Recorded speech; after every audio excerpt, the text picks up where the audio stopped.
welcome back. I'm Tedward, and today, thanks to Bond Group in Waltham, Massachusetts, we're driving a 2019 Porsche 911 GT2 RS. Now, we've already driven a GT2 RS on the channel before, so you probably know that it has a 3.8-liter flat six with two turbos making almost 700 horsepower and 553 pound-feet of torque. It's a monster. It starts at just a hair under $300,000, and this particular car was optioned to 500 grand.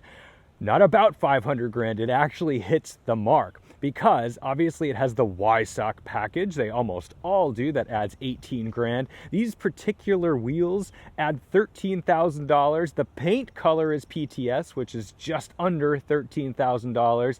And then the interior is pretty outrageous, and they put under one little line item on the window sticker, $152,000 for special wishes. So this goes to show you that people are willing to spend incredible money with the boys in Stuttgart to make sure that nobody's car looks like theirs. These are very personalized. So we could go through all of the specs. I'm going to show you around this car a little bit, but it doesn't really matter, because what matters today is driving. We've already reviewed the car, and boy, oh boy, did you guys take some issue with the last one I drove in terms of the specifications. So I hope this one is a little more to your liking, a little less ketchup and mustard than the last one.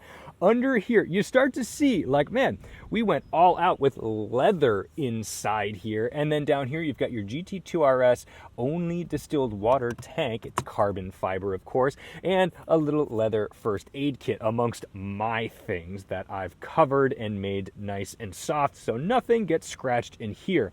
For the sake of weight, everything on the car is ultra light. We've got this ridiculously light and on probably the weakest hood struts ever, because they need to be weak or else it would shoot this thing to the moon right off the car. Carbon fiber frunk and these beautiful NACA ducts. Everything on this car is in the name of cooling and airflow. We can reduce the air pressure inside the wheel wells here, and there's our monster PCCBs, and gluing us to the road, wrapped on these beautiful blue center lock wheels, is a 265 section tire up front and a 325 section in the rear.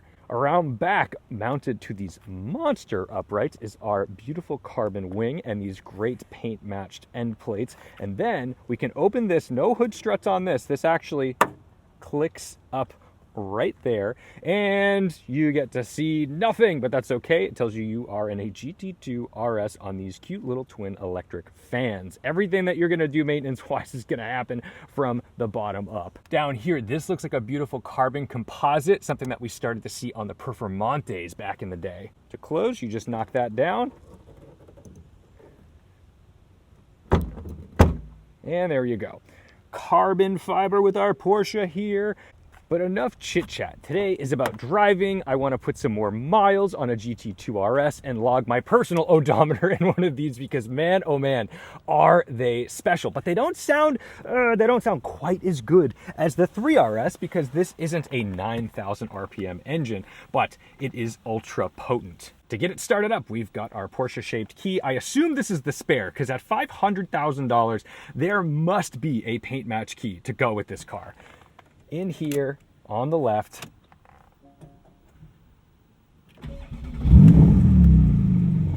jumps to life with some serious anger, honestly, and it sounds like it keeps those valves open on the startup. So you've got a valved exhaust, so in quiet mode,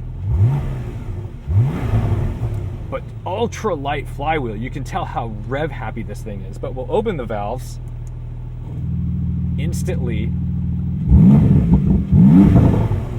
Much less social. Now, when you look around a car that has such a high spec and a ridiculous MSRP, sometimes it's the things that aren't here, because you'll notice it didn't say GT2 RS on the back, it's debadged. And on these seats, I think I've only seen these say Y-Sock package on them with the Nürburgring shape. So to get these seats with the Y-Sock package, but just the Porsche crest, probably an expensive special wish. And it's ultra rare that you see wood trim in a 911. I mean, you see it in the Sport Classic right now, but I have yet to see that in very many 911s. Plus, you've got this looks like the leather vents. Oh man, they went all out. In the 991, we get a normal shifter. I do appreciate that. I've gotten a little annoyed with 992s in the past with their layout, and I always go the wrong direction the first time on these.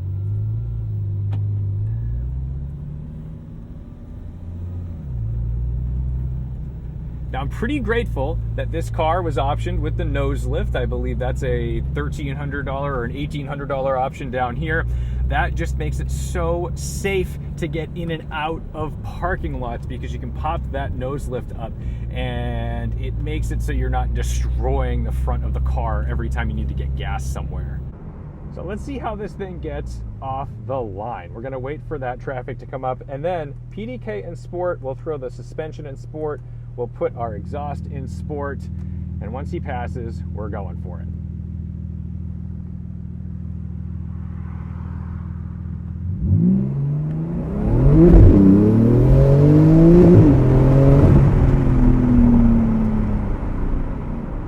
What's absolutely incredible about this car, the GT2 RS in general, is that it can get itself off the line that quickly with just rear-wheel drive. This is not an all-wheel drive platform. The Turbo and Turbo S claim that, but GT2 is essentially a psycho rear-wheel drive track version of the Turbo.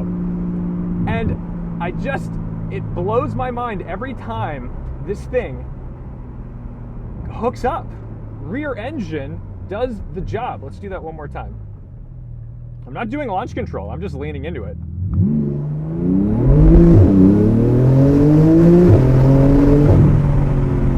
Wow, what a car. Just amazing.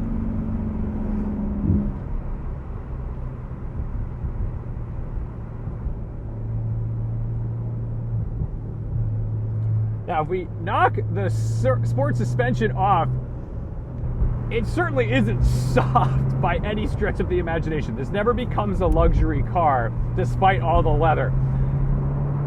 But now that we've seen what is going on with the 992 GT3, that car's mighty stiff. This actually feels a lot more reasonable than it used to.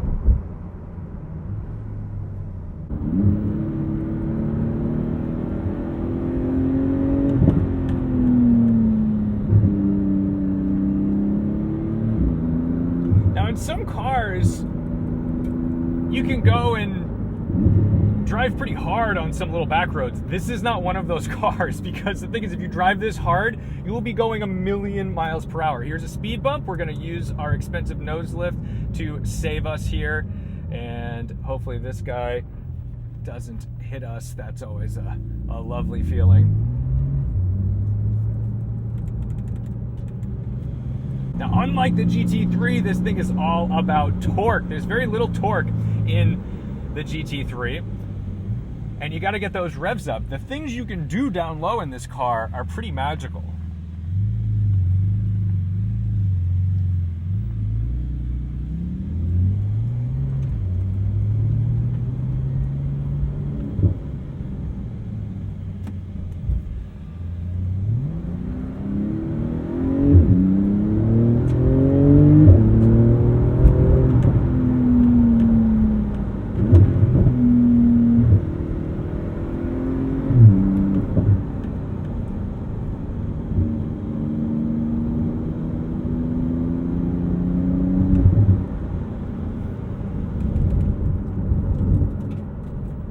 I definitely don't want to hear in the comments below about how, oh, you're not even driving it hard. Oh, you're being a wimp. Yeah, okay. So here's the deal. This car is a literal rocket. It is absurd, and it's ridiculously expensive. I'm going to respect it. I'm going to squeeze the trigger on this thing when it's appropriate and safe. But I'm not going to put this car or my license at risk for the sake of not getting snarky comments about how I didn't drive hard enough.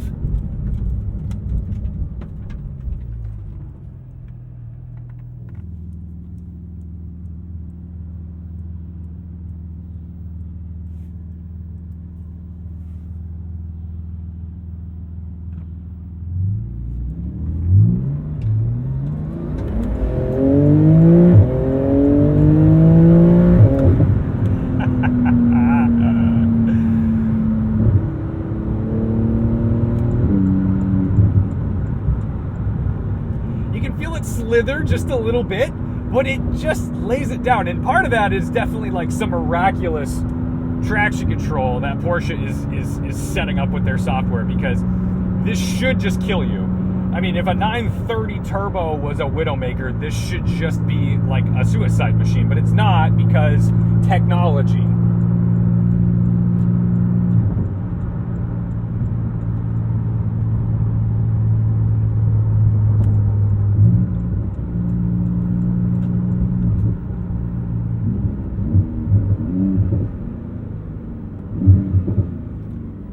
I love that you can play PDK like it's an instrument.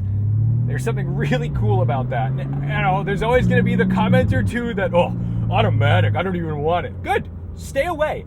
If you're one of those people, I don't want you to experience this car. Leave it for the people who care.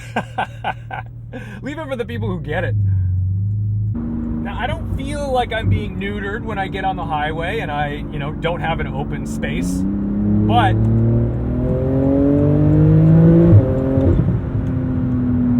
every space is yours. The world is your gap, because there's nobody on an American road who's going fast enough to fill a gap that you can hit in this car from a dig, basically. It's insane how fast it is.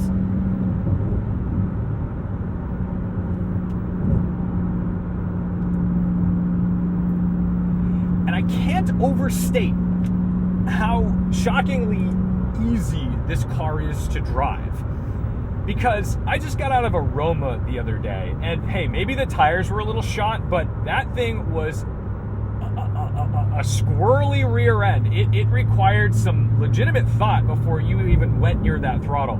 And if you were used to this car and jumped in that car thinking, oh, it's just a Roma, it has 100 horsepower less than this, well, boy, oh boy, would you be in for a spinning surprise. This is what's so magical about these cars, and this is why, despite the engine being in the wrong place in the rear, it's actually not such a bad idea, because it keeps the weight over the rear wheels, giving you all that beautiful traction under acceleration. What I like about the GT2 RS is that at the end of the day, and I mean this in a nice way, it's still just a 911. It operates, it drives like a 911. And that means it's easy. It's not like an Aventador where you're terrified of it or scared that something's gonna go wrong, you're gonna bottom it out. No, this is fine.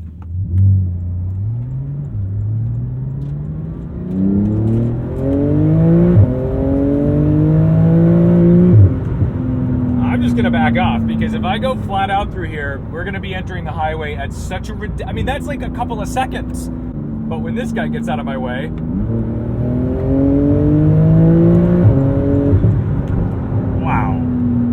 just a little squeeze. Just a little squeeze, and you are gone. PDK is magic. I mean, like, I don't need to be using these beautiful little carbon fiber paddles, because who the heck cares? Why would I do that? It's gonna do it for me. It's not gonna bounce off a rev limiter. It's just gonna hit the shifts perfectly.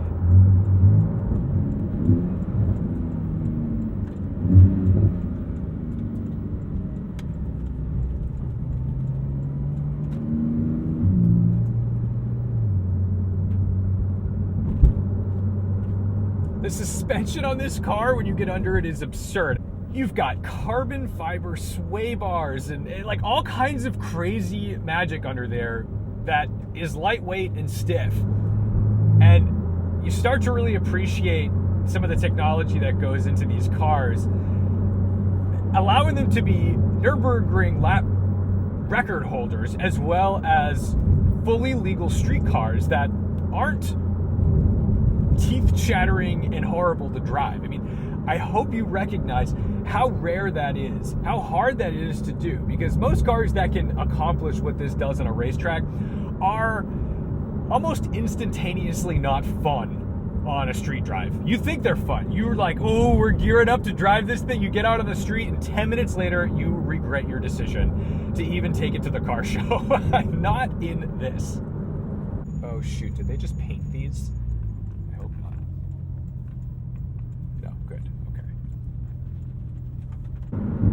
So while it doesn't have that wild screeching top end of a 3RS with the 9,000 RPM redline, I'm starting to appreciate this engine more because I've already heard it. I've heard the 3RS. I like it. It's good. But everybody's straight piping them. They're making them too loud. They're kind of, they're almost to the point where they're like getting a little obnoxious. And I'm sorry, but it's true. It's like, okay, we get it. We get it. Where this thing is like the silent killer. I mean, it's certainly not quiet, but it doesn't blow your eardrums. And it's faster.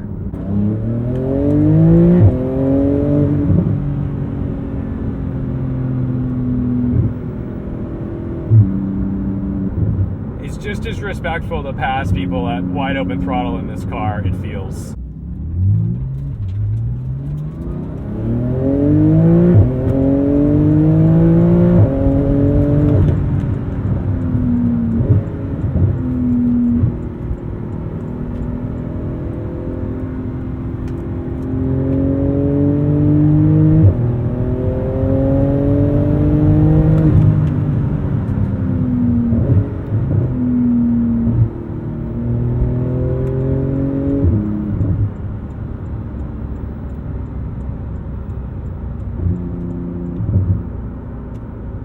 She's got a lot more left in her.